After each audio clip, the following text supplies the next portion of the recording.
New reaction. Former President Obama speaking out for the first time about that racist video posted, then deleted, to President Trump's Truth Social account, which depicted the Obamas as apes. Obama agreed with those who called the video a distraction, but says it also points to a deeper problem in our politics. There's this sort of clown show that's happening in social media and on television, and what is true is that there doesn't seem to be any shame about this among people who used to feel like you had to have some sort of decorum and a sense of propriety and respect for the office. With me now, Don Calloway, former Missouri State Representative and CEO of Pine Street Strategies, along with Democratic strategist Jenna Arnold and Republican strategist and MS Now political analyst Susan Del Percio. Welcome, guys. Good to see you again this weekend. So, is that what it really boils down to, a lack of decency and respect? And how do we, as a country, get that back? It's always great to hear from former President Obama because he has this knack for making us raise our eyes to some higher principles. And that's what he does right here. He's exactly right. Of course, it's easily to point out the disturbing and virulent racism and sexism in most of the things that come not only from this president, but from the MAGA ideology. But the reality is that this time in our politics has degraded the value of public service, such that we no longer are living in a world where we see the presidency as having the prestige and the valor and the nobility that it once did. And that's unfortunate because that will permeate our entire politics. And I think that's what former President Obama is talking about. When you lose shame and when you allow yourself and leaders to behave in these abhorrent fashions, what it ultimately does is degrades the entire nobility of the universe of public service, and it becomes this clown show. So, that's where we are, and there's a real danger from the policy that flows from a clown show mentality. So, Jenna, President Obama also had some advice for his fellow Democrats, which includes both unity and some healthy debate. Take a listen. They're doing such crazy stuff that it shouldn't be hard for our side to coalesce around the areas where we agree on and focus on that. And I think that that is going to happen if we are effective in winning the midterms, if we then have a robust primary for who's going to be the next Democratic president. We shouldn't be afraid of having a robust debate. So how do Democrats find this balance of less internal fighting while having robust debates to make it overall stronger? A quick response to that question, Alex. I actually think the Democrats have been more aligned now than ever around our value. And I love the choice of words that Don selected when he referenced Obama's call to a shared nobility. And I have to say, it is shocking to me that in a conversation, that same conversation that you're clipping right now, where Obama confirmed that there are aliens, his words, not mine, that you would think in that kind of statement from a former president of the United States, arguably the most unifying headline in human history, that our divisions and our pettiness toward each other could instantly dissolve. And it doesn't seem like there is anything that we can do to be as noble to our humanity as we could and should be in the shadows of a statement like that. And it's not a reflection of our democratic values. It's a reflection of how we see ourselves as a collective humanity. And I think there's such an opportunity here. And I'd like to center that idea of noble coming togetherness that Don started out with. Yeah, no, very good point. Although I would say I would love to have that conversation in detail. Okay, you guys, what do you think of that? But I'm going to move on this to you, Susan. Because of the decade-long stronghold that President Trump has on Republicans, are they completely missing out on robust internal debates?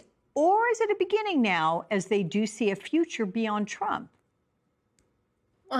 There may be debates within Republican circles, but they're kept very close to the vest because there is no room to debate with Donald Trump or his administration for Republicans.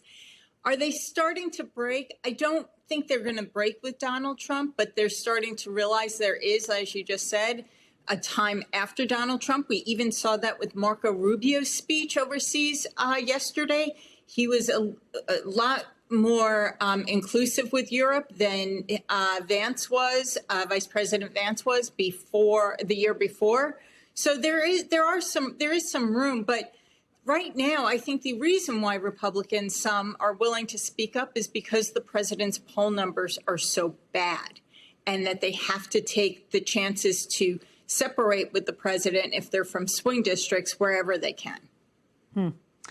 So, Dawn, there is a robust primary, as Obama put it, just days away. Early voting begins Tuesday in the Texas primaries, including that closely watched Democratic Senate primary.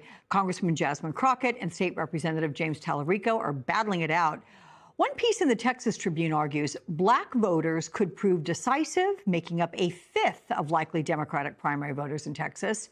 Do you agree with that? And where do you think the contest stands right now?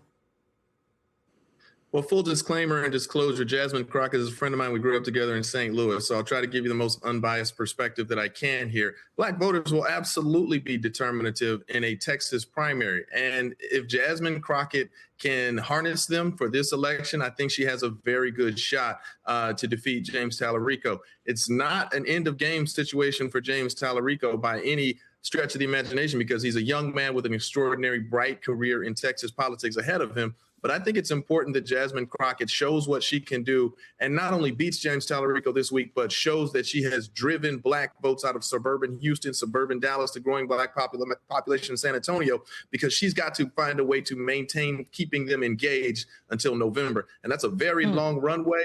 But if she can show that she got out that educated Black population, it's going to be their jobs for the next 6 months to keep that energy into lower income populations who don't vote with the frequency to have them out in November. I think she's probably the best candidate to beat a Republican if Texas is going to go blue in the Senate.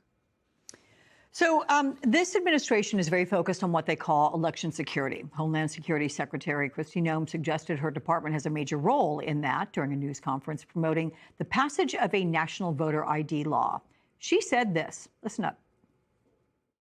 I would say that many people believe that it may be one of the most important things that we need to make sure we trust is reliable, and that when it gets to Election Day that we've been proactive to make sure that we have the right people voting, electing the right leaders to lead this country.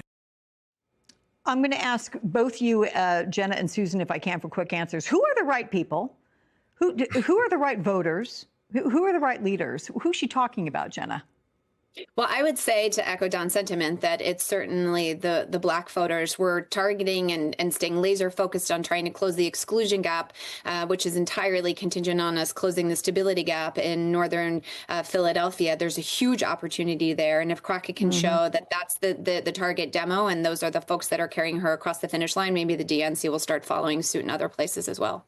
So what about Kristi Noem, who she's referencing, Susan? Who's she talking about?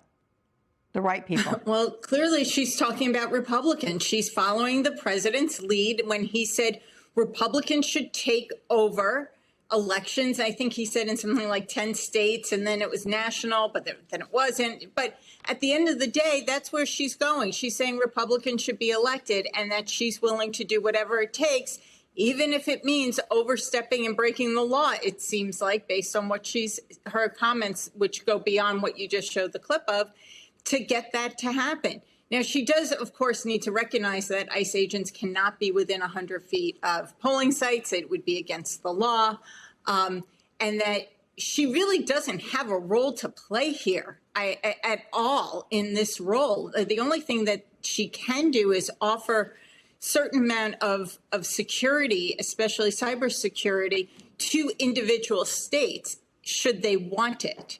But that's all. That's the only role she has. So this is, I think, her trying to hang on to her job and please the president. Okay. Well, Nick told me I got to go. So Dawn, Jenna, Susan, got to go. Thanks, guys.